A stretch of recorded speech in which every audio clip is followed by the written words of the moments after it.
Hello students, welcome to the Accountex. Already हमारा economics revision class शुरू हो चुका है। आज इकोनॉमिक्स रिवीजन क्लास का सेकंड डे है।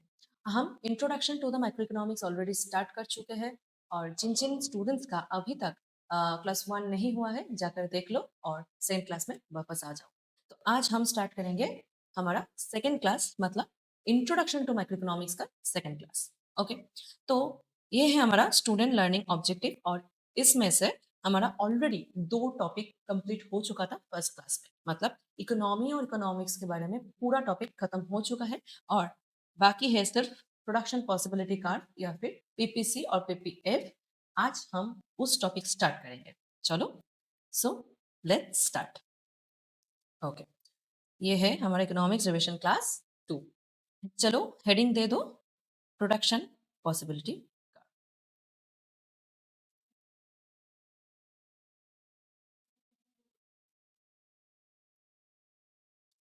प्रोडक्शन पॉसिबिलिटी कार्ड मतलब शॉर्ट में जिसको हम बोलते हैं पीपीसी या फिर पीपीएफ। इस प्रोडक्शन पॉसिबिलिटी कार्ड का बहुत सारा नाम है, वो पढ़ेंगे।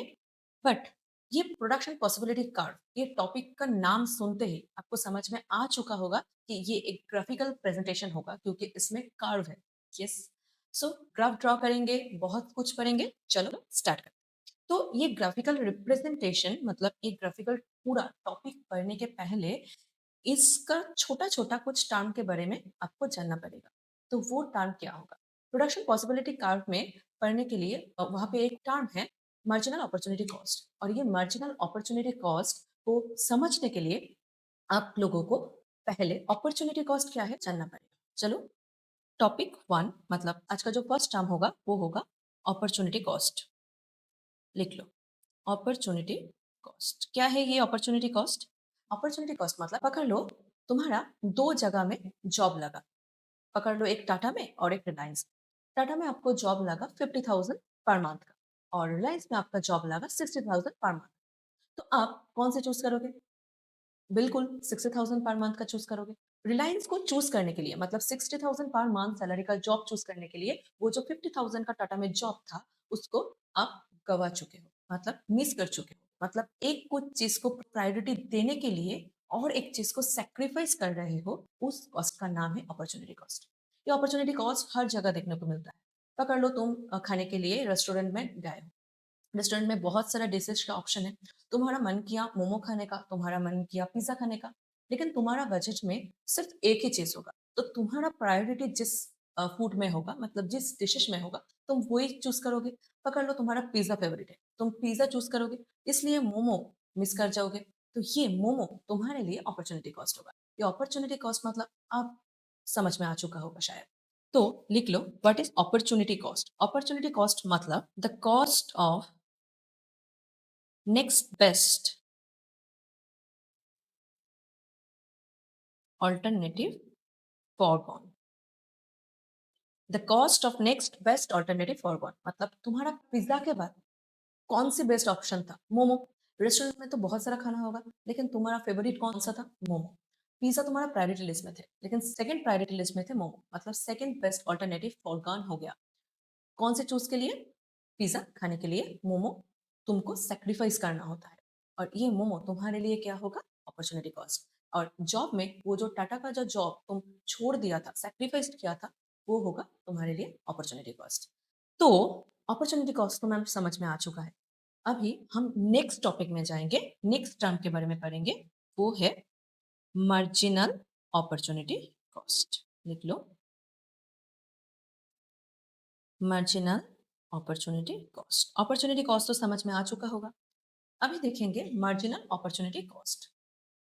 देखो, पकड़ लो, तुम बहुत सारे लोग एक रेस्टोरेंट में गए थे, पिज्जा था, मोमो था, बहुत कुछ था।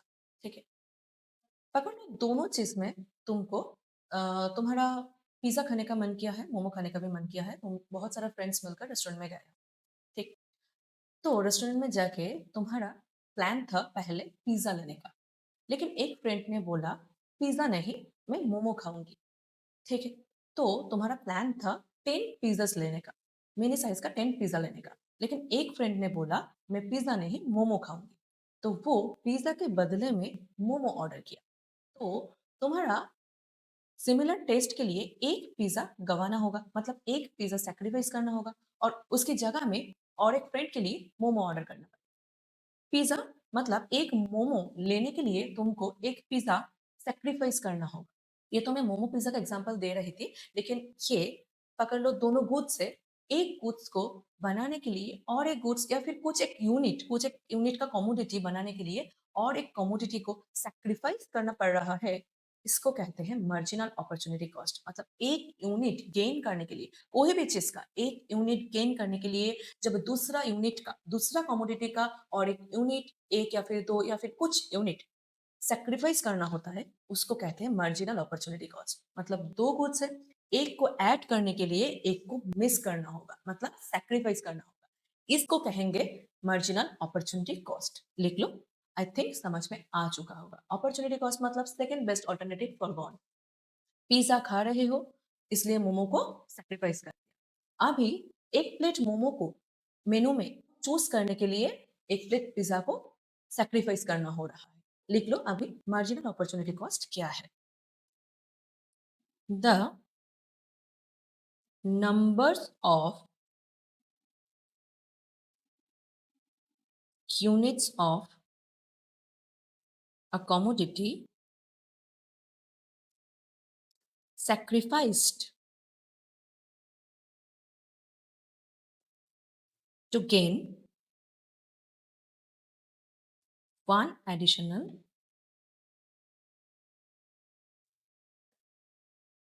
unit of another commodity. क्या? The numbers of unit of a commodity sacrificed, एक को सैक्रिफाइस कर रहे हो दूसरे कोई कमोडिटी का यूनिट को गेन करने के लिए। The number of units of a commodity sacrifice to gain one additional unit of another commodity, another commodity का एक यूनिट गेन करने के लिए और एक कुछ कमोडिटी का यूनिट को आप सैक्रिफाइस कर रहे हो, इसको कहते हैं मार्जिनल अपॉर्चुनिटी कॉस्ट। ठीक, देन हमको जानना पड़ेगा what is marginal rate of transformation. Number 3 दिए लिखो, marginal rate of transformation, मतलब इसको हम शॉर्ट में कहेंगे एमआरटी और मार्जिनल अपॉर्चुनिटी कॉस्ट को शॉर्ट में कहेंगे एमओसी। प्रोडक्शन पॉसिबिलिटी कर्व को समझने के लिए ये दोनों टर्म बहुत ज़रूरी है, तो लिख लो marginal rate of transformation. Marginal rate of transformation और कुछ नहीं है, ये मार्जिनल अपॉर्चुनिटी कॉस्ट को जब हम रेशियो के टर्म्स में लिखेंगे उसको कहेंगे मार्जिनल रेट ऑफ ट्रांसफॉर्मेशन। मतलब एक यूनिट सैक्रिफाइस, एक यूनिट अनदर कमोडिटी का एक यूनिट गेन, ये जब हम रेशियो के आकर में, मतलब रेशियो के टर्म में लिखेंगे, इसको कहेंगे मार्जिनल रेट ऑफ ट्रांसफॉर्मेशन। ठीक है, तो इसका एक फॉर्मूला होगा, एमआरटी का फॉर्मूला लिख लो, change in unit sacrifice divided by change in units gain.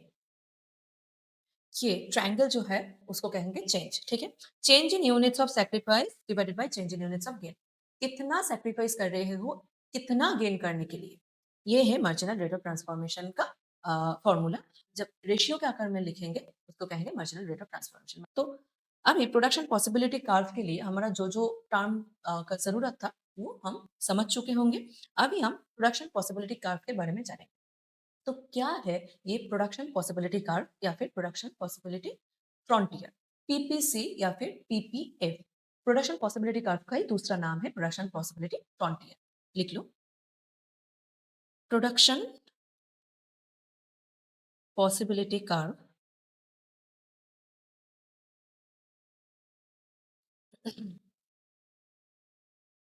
और प्रोडक्शन पॉसिबिलिटी फ्रंटियर।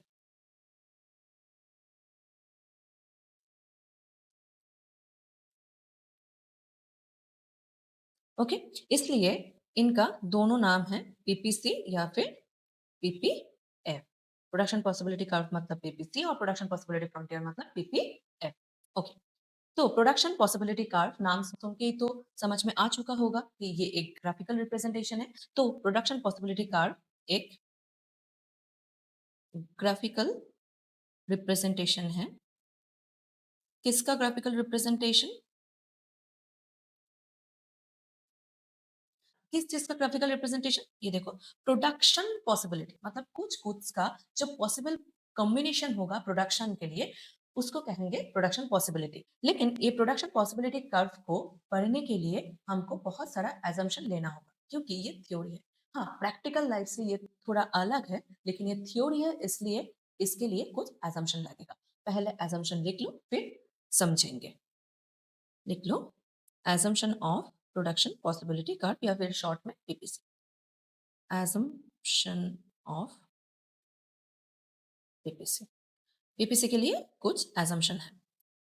ओके, लिख। First assumption is the amount of resources in an economy is fixed, but their resources can be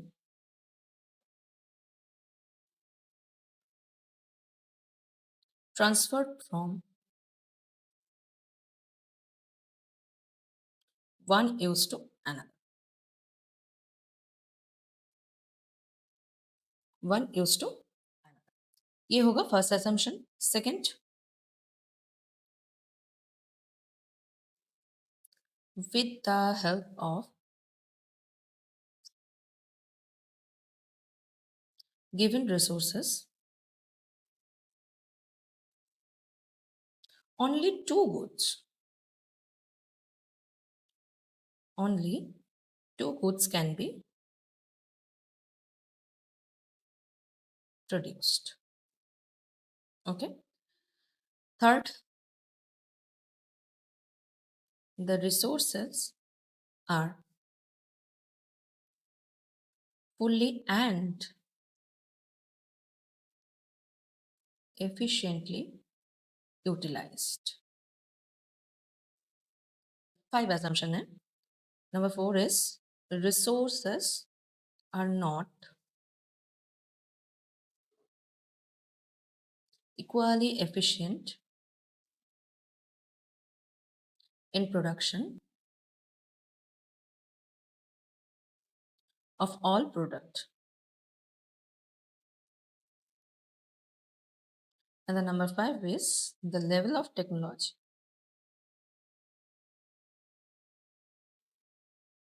The level of technology, yeah. The level of technology is assumed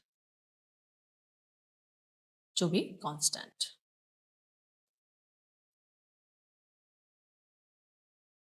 Okay. 5 assumption है, धीरे धीरे समझेंगे. पहले 2 number देख लो. With the help of given resources, only two goods can be produced. Only two goods. मतलब production possibility curve का सबसे बड़ा assumption ये होगा कि तुम्हारा जो प्रोडक्शन हाउस होगा या फिर तुम जो प्रोडक्शन करोगे वो सिर्फ और सिर्फ 2 चीज का ही कर सकते हो. मतलब प्रैक्टिकल लाइफ में तो ये नहीं हो सकता, लेकिन ये एक थ्योरी है और इसका assumption बोल ही तो दे रहा है कि ये assumption. मतलब assumption में सबसे बड़ा जो assumption होगा वो होगा टू कमोडिटी का तुम एक पॉसिबल कॉम्बिनेशन कर पाओगे. मतलब गिवन रिसोर्सेस से हेल्प से only two goods can be produce. ये होगा तुम्हारा सबसे बड़ा assumption. नेक्स्ट क्या बोल रहा है, द अमाउंट ऑफ रिसोर्सेस, मतलब जो रिसोर्सेस होंगे प्रोडक्शन के लिए, रिसोर्स होगा फिक्स्ड. ठीक है, पकड़ लो ये डिब्बा, ये बॉक्स तुम्हारा रिसोर्स है. ठीक है, तुम्हारा दो प्रोडक्ट है ए और बी. ये रिसोर्स जो है ना, ये डिब्बा जो है ना, ये फिक्स्ड है. ठीक, और इस फिक्स्ड रिसोर्स तुम इससे ज्यादा नहीं खरीद सकते हो. मतलब तुम्हारे पास जो रिसोर्स होगा वो फिक्स्ड रहेगा. और ये fixed resource one use to another, मतलब ए से बी में ट्रांसफर कर सकते हो.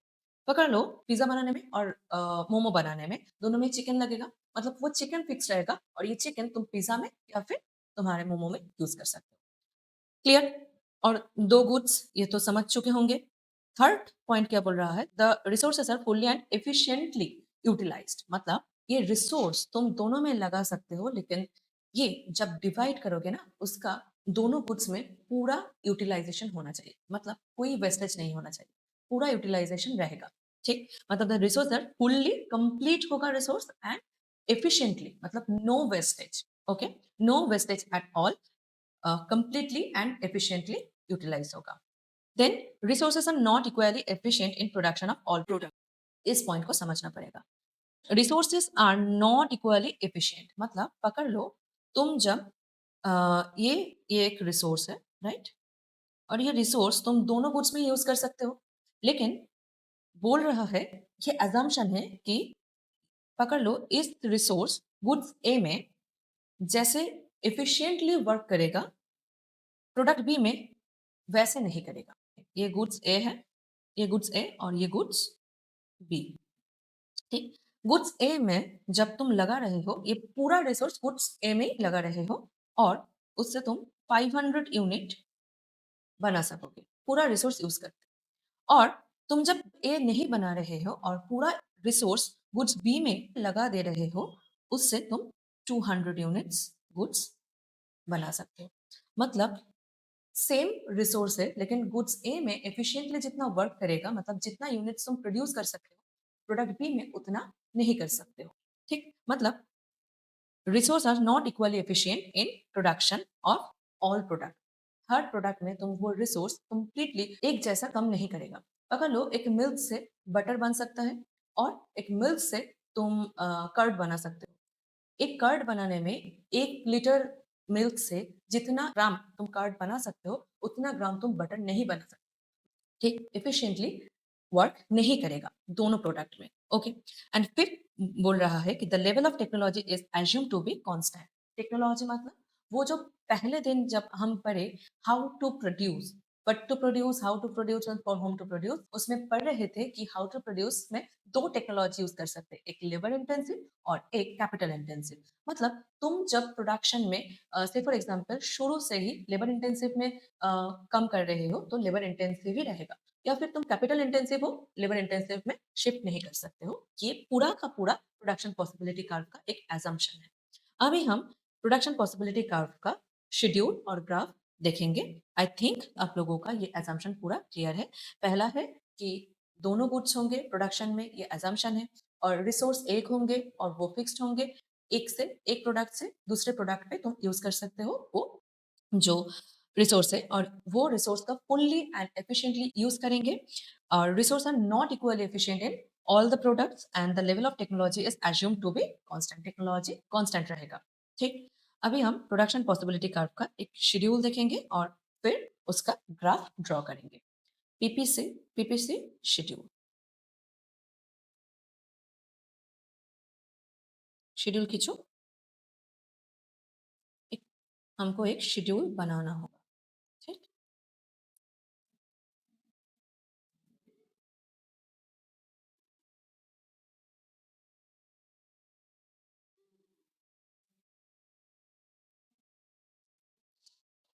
ओके,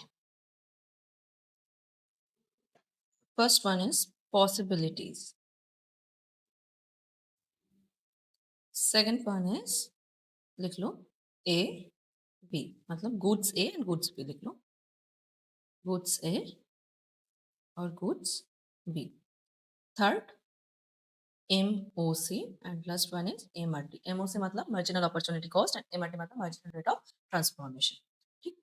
पॉसिबिलिटीज मतलब क्या क्या कॉम्बिनेशन हो सकता है, पकड़ लो। ओके, इसमें गुड्स ए और बी को चेंज करके, गुड्स ए और बी को चेंज करके एक्स एंड वाई ले लो, ठीक। पॉसिबिलिटीज मतलब क्या क्या कॉम्बिनेशन हो सकता है गुड्स का, A B C D and E. 5 combination लिखेंगे। गुड्स एक्स, पकड़ लो, कॉम्बिनेशन ए में जब तुम्हारा रिसोर्स तो फिक्स्ड ही है, राइट। पकड़ लो, तुम पूरा रिसोर्स गुड एक्स में लगा रहे हो, तब तुम्हारा गुड एक्स बन रहा है 21 यूनिट। लेकिन गुड्स वाई में तो कुछ यूज नहीं किए, इसलिए गुड्स वाई में कितना यूनिट होगा, ऑफ कोर्स 0। सेकेंड, पकड़ लो, तुम गुड्स वाई एक बनाना चाहते हो, मतलब गुड्स वाई एक ऐड करना चाहते हो वो फिक्स रिसोर्स से, राइट। एक यूनिट गुड्स वाई प्रोडक्शन करने के लिए तुमको तो कुछ ना कुछ गुड एक्स सेक्रीफाइस करना होगा।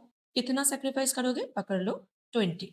मतलब एक यूनिट गुड्स वाई को बनाने के लिए तुमको कितना सेक्रीफाइस करना होगा, -1। मतलब गुड एक्स पहले 21 यूनिट्स बन रहा था, अभी 20 यूनिट्स बन रहा है, ठीक। फिर तुम एक और गुड्स वाई बनाना चाहते हो, मतलब 2 यूनिट, 1 यूनिट बना रहा था और 1 यूनिट ऐड करना चाहते हो। इसलिए तुमको फिर से गुड एक्स को सैक्रिफाइस करना होगा, लेकिन 1 यूनिट ज़्यादा गुड वाई बनाने के लिए कितना सैक्रिफाइस करना पड़ेगा? पकड़ लो 18। पहले कितना सैक्रिफाइस कर रहे थे? 1। लेकिन अभी एक और प्रोडक्शन करने के लिए गुड वाई का कितना सैक्रिफाइस कर रहे हो? -2।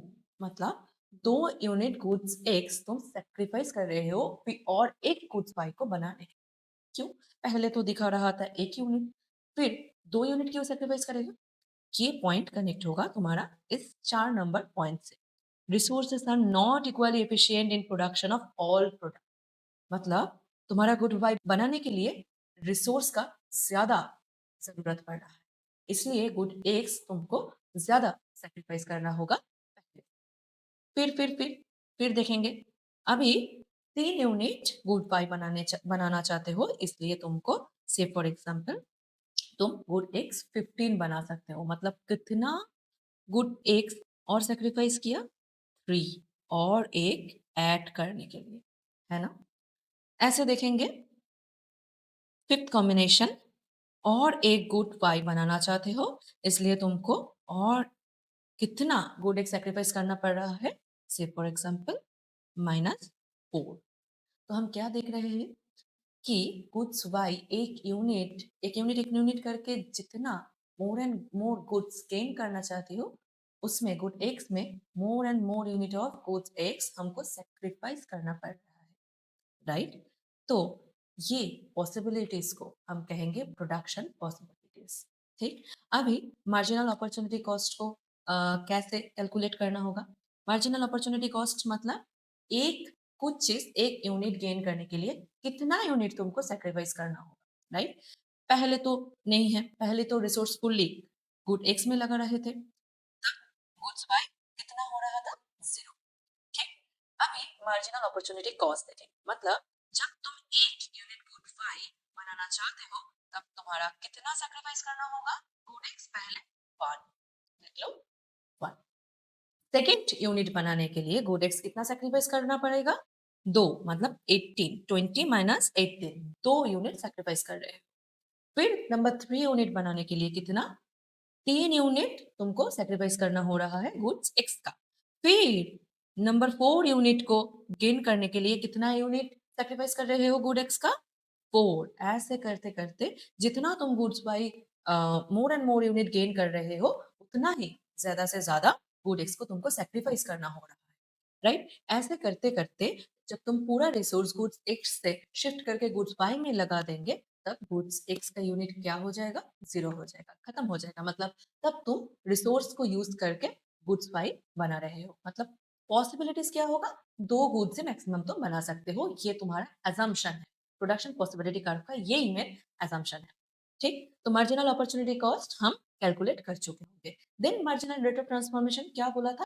इसको ही जब हम रेशियो के टर्म में लिखेंगे, वो होगा मार्जिनल रेट ऑफ ट्रांसफॉर्मेशन। और मार्जिनल रेट ऑफ ट्रांसफॉर्मेशन का फॉर्मूला क्या था?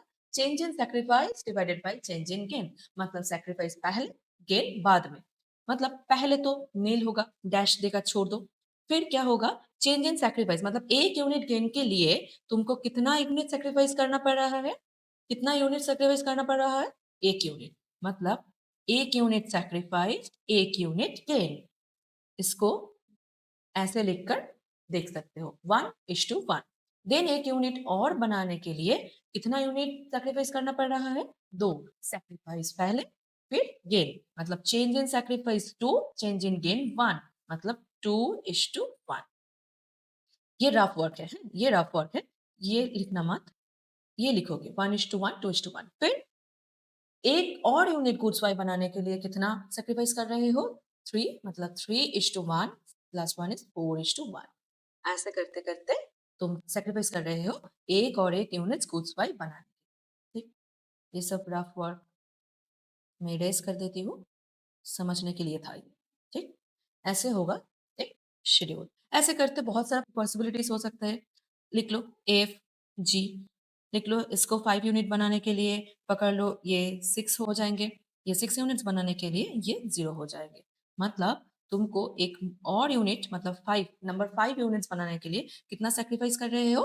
5 मोर मतलब 1 यूनिट और बनाने के लिए कितना सैक्रिफाइस कर रहे हो अभी? 11 माइनस 6 5 ओके। फिर 6 यूनिट्स बनाने के लिए कितना सैक्रिफाइस कर रहे हो? 6 यूनिट सैक्रिफाइस कर रहे हो तो हो जाएगा 6 मतलब हम देखेंगे कि जब रिसोर्स यूज करके पूरा गुड्स एक्स बना रहा था तब कितना बना रहा था 21 यूनिट्स और वो ही रिसोर्स वो एक resource same resource goods Y बनाने के लिए पूरा यूज करेंगे तो कितना गुड्स वाई निकलेंगे कितना प्रोडक्शन होंगे 6 यूनिट्स मतलब 4 नंबर पॉइंट देखो resource are not equally efficient in production of all the product मतलब ऑल प्रोडक्ट में रिसोर्स का यूटिलाइजेशन सेम नहीं होगा ठीक और एमओसी कितना एमओसी तो कैलकुलेट हो गया और ये लिख लो 5:1 एंड 6:1 कैसे आएगा sacrifice change in sacrifice divided by change in gain मतलब 11 माइनस 6 मतलब चेंज इन सैक्रिफाइस कैसे निकलेंगे 11 माइनस 6 चेंज इन सैक्रिफाइस और इसमें चेंज इन गेन होगा 5 माइनस 4 ठीक 5 माइनस 4 मतलब 5 डिवाइडेड बाय 1 इसको लिखेंगे 5:2 ठीक जितना चेंज होगा सेक्रीफाइस में वो ऊपर में रहेगा और जितना गेन होगा वो डिनोमिनेटर में रहेगा और इसको जब रेशियो के फॉर्म में लिखेंगे इसको कहेंगे एमआरटी ऐसे करके बहुत सारा कैलकुलेशन आप लोगों का एग्जाम में आ सकते हैं बहुत सारा मिसिंग फिगर दे सकते हैं या फिर एमओसी एमआरटी कैलकुलेट करने के लिए बोल सकते हैं possibilities goods X goods Y ऐसे करके बहुत सारा यूनिट दे देंगे और आप लोगों को एमओसी एमआरटी निकालने के लिए बोलेंगे इसके साथ आप लोगों को एक ग्राफ ड्रॉ करना पड़ेगा जो है कि प्रोडक्शन पॉसिबिलिटी कर्व का ग्राफ ओके ग्राफ ड्रॉ करो ये है एक्स एक्सिस ये है वाई एक्सिस और ये है ऑरिजिन ठीक है ऐसे करके 1 2 3 4 5 एंड 6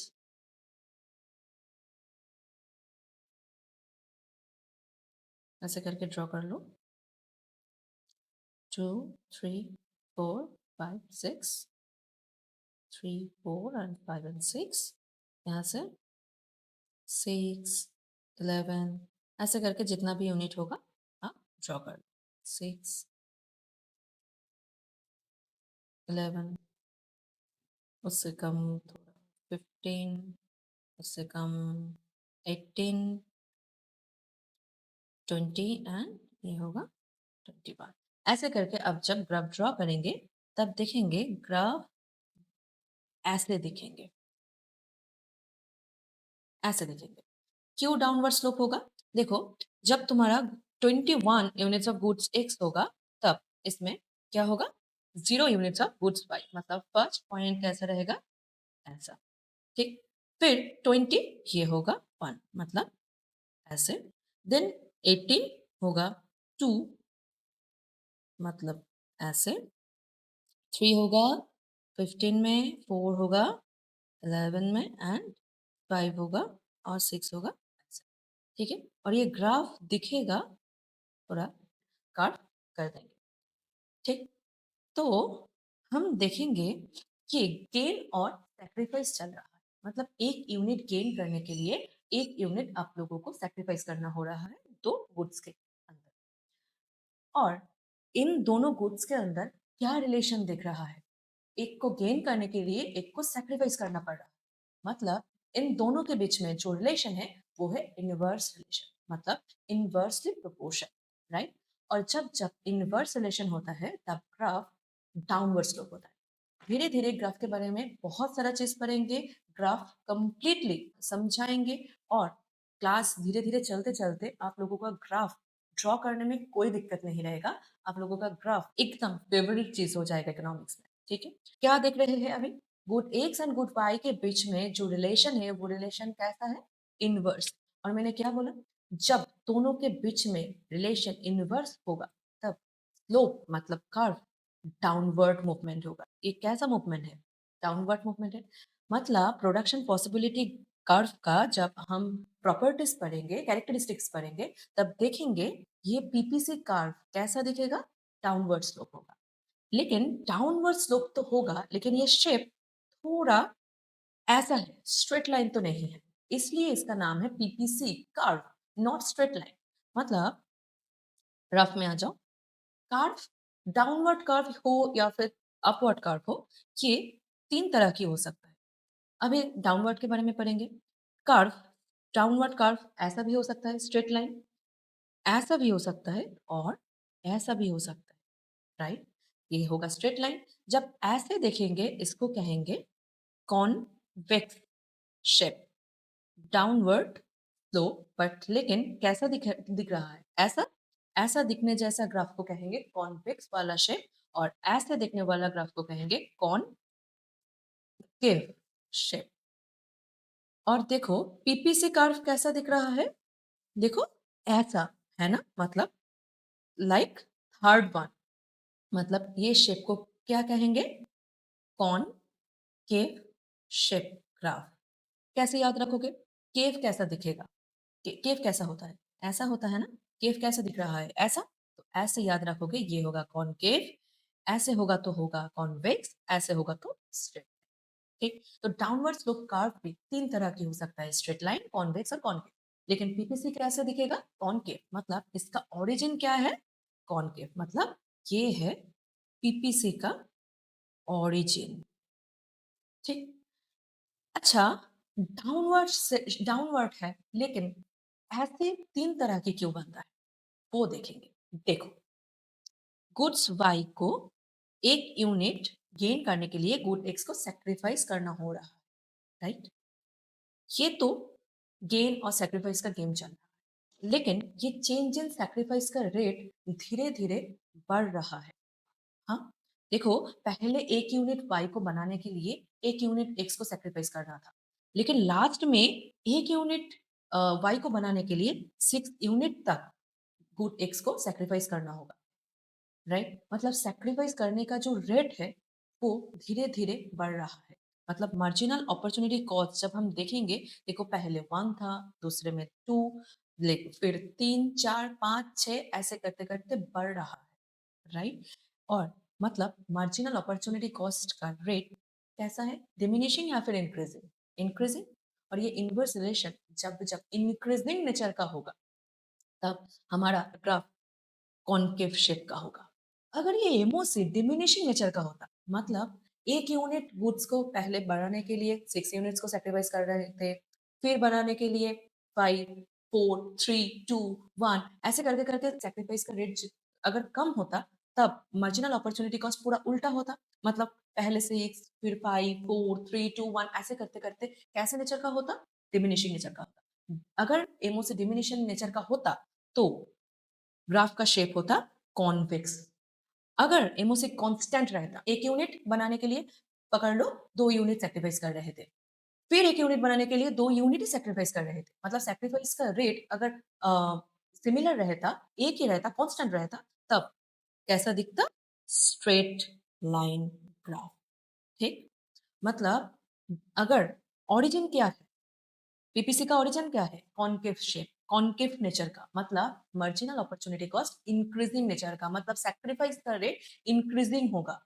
पहले सैक्रिफाइस जितना होगा, दूसरे में उससे ज्यादा होगा, फिर ज्यादा होगा, फिर ज्यादा होगा, मतलब सैक्रिफाइस का रेट बढ़ रहा होगा। ठीक? इनवर्स रिलेशनशिप इसलिए डाउनवर्ड स्लोप कर्व, और ये सैक्रिफाइस का रेट धीरे-धीरे बढ़ रहा है।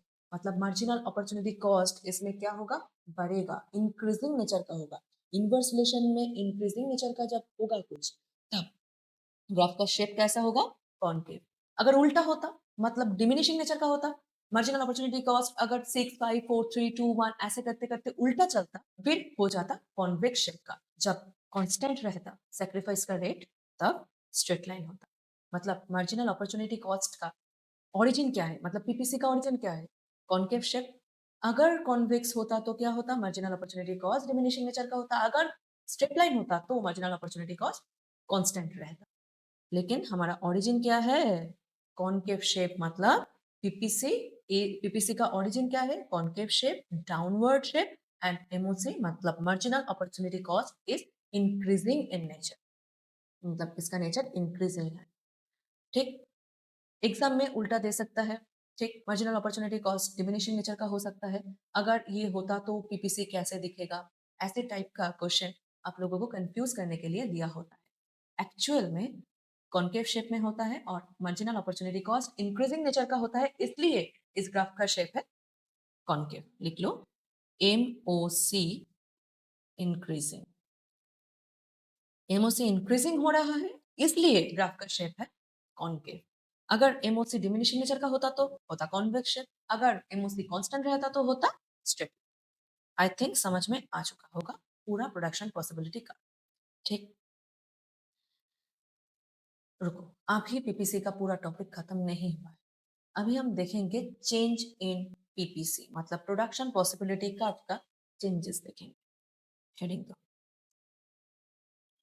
चेंज इन। चेंज दो तरह का हो सकता है, एक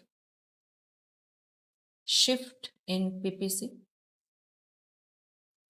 और एक रोटेशन इन पीपीसी।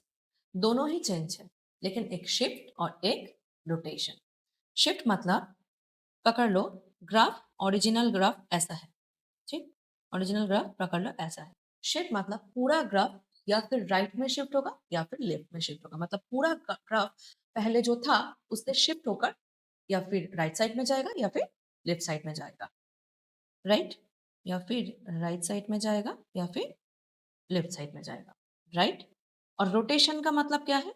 पकड़ लो, रोटेशन मतलब रोटेट करना, राइट। ये है ओरिजिनल ग्राफ, ये है ओरिजिनल कर्व। और रोटेट मतलब एक बार एक्स एक्सिस में चेंज हो सकता है, मतलब रोटेट कर सकता है राइट साइड में या फिर रोटेट कर सकता है लेफ्ट साइड, मतलब सिर्फ एक्स एक्सिस में, या फिर हो सकता है वाई एक्सिस में चेंज होगा, राइट। ये है वाई एक्सिस, ये है एक्स एक्सिस, ये ओरिजिनल है, राइट। या फिर राइट साइड में जाएगा या फिर लेफ्ट साइड में जाएगा। रोटेशन टू टाइप का हो सकता है, राइट। और शिफ्ट भी टू टाइप का हो सकता है, एक राइटवर्ड शिफ्ट और एक लेफ्टवर्ड शिफ्ट। और रोटेशन में एक होगा एक्स एक्सिस में राइटवर्ड एंड लेफ्टवर्ड रोटेशन, और वाई एक्सिस में राइटवर्ड या फिर लेफ्टवर्ड रोटेशन।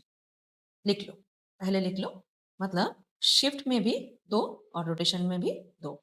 शिफ्ट में दो मतलब राइटवर्ड शिफ्ट एक, एक होगा राइटवर्ड शिफ्ट या फिर होगा लेफ्टवर्ड शिफ्ट, ओके। और रोटेशन में एक एक्स एक्सिस में होगा, एक्स एक्सिस में या फिर राइट या फिर लेफ्ट, और वाई एक्सिस में, वाई एक्सिस में भी सेम, या फिर राइट या फिर लेफ्ट। अच्छा, चेंज तो होगा, समझ में आ गया, लेकिन क्यों चेंज होगा, राइट। पहले लिखो shift in PPC rightward shift. पहले लिखो शिफ्ट इन पीपीसी, मतलब लिख लो ये ए, ये बी, ए का ये 1 और 2, बी का ये 1 और 2, ऐसे लिख लो पहले। Shift in PPC number A करो और उसमें से दो बाइफरकेट करो 1 और 2, रोटेशन में दो बाइफरकेट करो 1 और 2, ठीक। बी देखा पहले, ए मतलब shift in PPC, shift in PPC. पहले क्या, शिफ्ट इन पीपीसी में right word shift, right.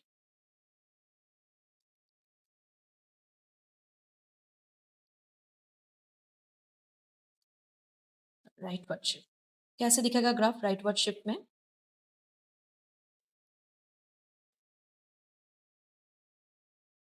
Okay, पकड़ लो ये ओरिजिनल पीपीसी है कॉन्केव शेप का, ठीक। ये एक्स एक्सिस, ये वाई एक्सिस, ये ओरिजिन, ठीक। ये है पी एंड पी, ओके। ये ओरिजिनल पीपीसी है। अभी देखेंगे right word shift. Production possibility graph में राइटवर्ड शिफ्ट क्यों होगा? हो सकता है आप लोगों का जो प्रोडक्शन का रिसोर्सेस था उसका ग्रोथ बढ़ गया, या फिर आप लोगों का जो टेक्नोलॉजी था वो टेक्नोलॉजी अपग्रेडेड हो गया, राइट। अपग्रेडेड टेक्नोलॉजी में ज्यादा बन पाएगा या फिर ग्रोथ ऑफ रिसोर्सेस से ज्यादा बन पाएगा। जब प्रोडक्शन पॉसिबिलिटीज ज्यादा होगा, ये वजह से अपग्रेडेशन ऑफ टेक्नोलॉजी या फिर ग्रोथ ऑफ रिसोर्सेस, कोई भी एक वजह से जब हमारा प्रोडक्शन पॉसिबिलिटी बढ़ जाएगा, तब ग्राफ यहाँ पे रहेगा या फिर राइटवर्ड शिफ्ट हो जाएगा। मतलब पहले पकड़ लो गुड्स वाई 100 यूनिट बन रहा था और या ये 50 यूनिट बन रहा था। अभी अपग्रेडेशन ऑफ टेक्नोलॉजी या फिर ग्रोथ ऑफ रिसोर्स के लिए तुम्हारा ऐसे हुआ, पकड़ लो 150 goods Y and 80 good X तुम्हारा बन रहा है अभी टेक्नोलॉजी अपग्रेडेशन के लिए। तो तुम्हारा पूरा जो ग्राफ था, पहले जो पीपी था, अभी क्या हो गया P1 एंड P1, मतलब पूरा शिफ्ट कर गया कौन सी साइड में, राइट साइड में। क्यों? या फिर अपग्रेडेशन ऑफ टेक्नोलॉजी और growth of resource, growth of resources. फिर देखेंगे लेफ्टवर्ड शिफ्ट, उसका पूरा उल्टा। लेफ्टवर्ड शिफ्ट कैसा होगा? लेफ्ट साइड में जाएगा। क्यों जाएगा?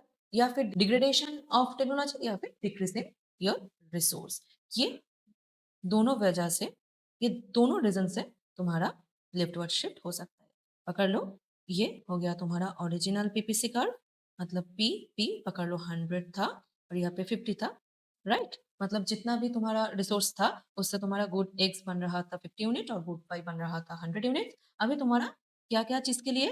डिग्रेडेशन, टेक्नोलॉजी का डिग्रेडेशन हो गया, डिग्रेडेशन ऑफ टेक्नोलॉजी या फिर decrease in resource, right.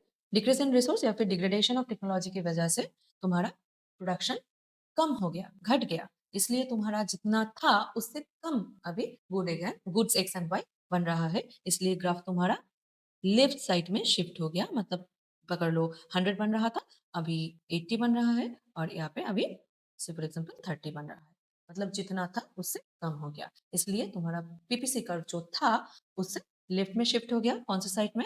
Left side में शिफ्ट हो गया और नया P1 ग्राफ बन रहा है और ये हो गया लेफ्टवर्ड शिफ्ट इन पीपीसी। ये तो शिफ्ट देख लिया। और the last topic is number B दे दो, rotation, rotation in PPC. Last topic for the day, rotation in PPC. Rotation दो एक्सिस में हो सकता है, या फिर एक्स एक्सिस में या फिर वाई एक्सिस में। एक्स एक्सिस रोटेशन देखेंगे, एक्स एक्सिस रोटेशन, ओके। मतलब या फिर कुछ अपग्रेडेशन के लिए, ओके, पहले आप ड्रॉ कर लो।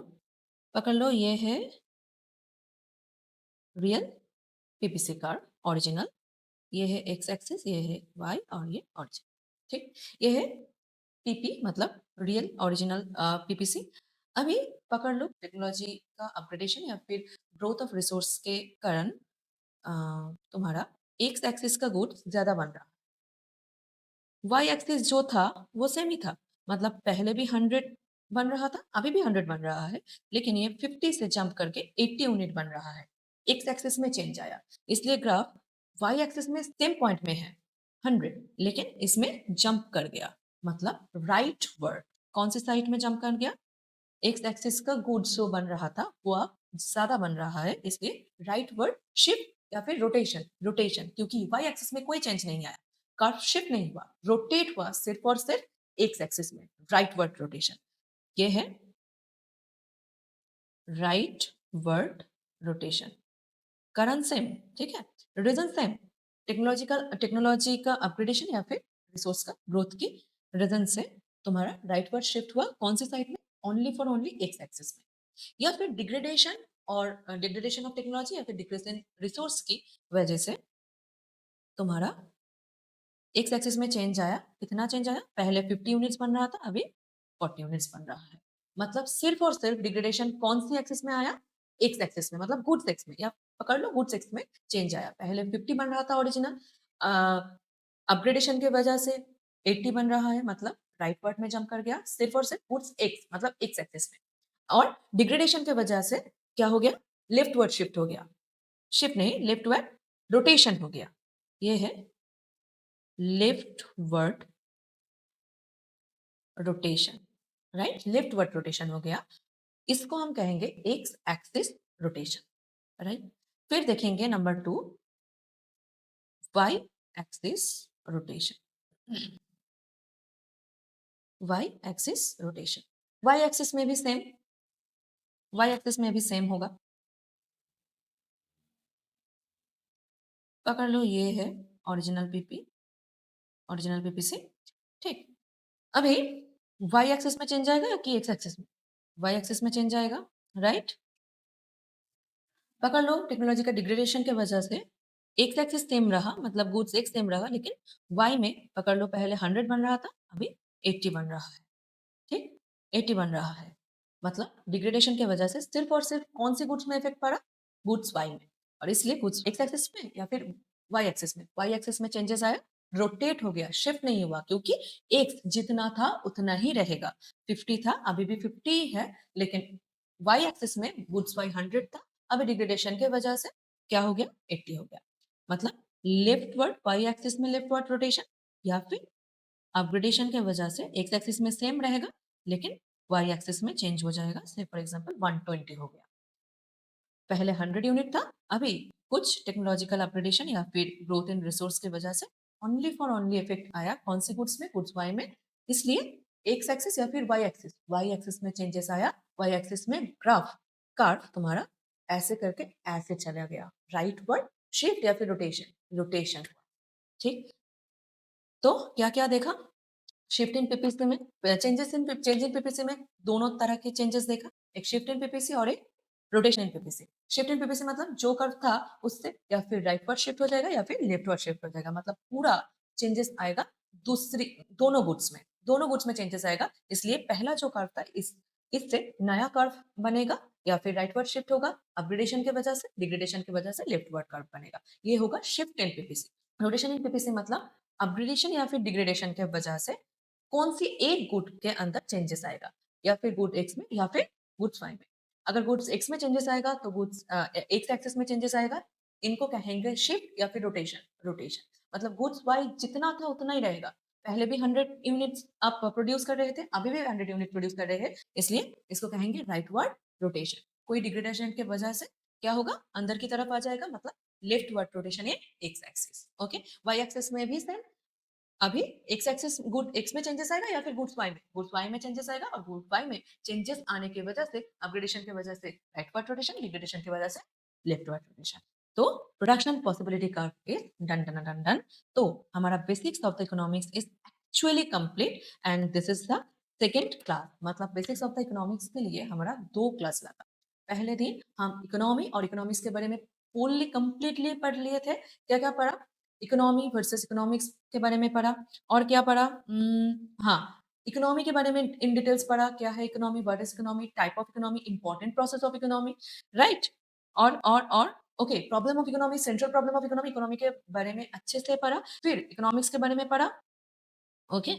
टाइप ऑफ इकोनॉमिक्स मैंने बहुत बार बोल दिया कि इकोनॉमी और इकोनॉमिक्स में जो अंतर है उसको अच्छे से समझना, उसके लिए फर्स्ट वीडियो दिखना ही पड़ेगा। फिर हम क्या क्या पढ़े इकोनॉमिक्स में, इकोनॉमिक्स कहाँ से आया, वो इकोनॉमिया से ग्रीक वर्ड जिसका मतलब है household, modern approach of economics कौन दिया?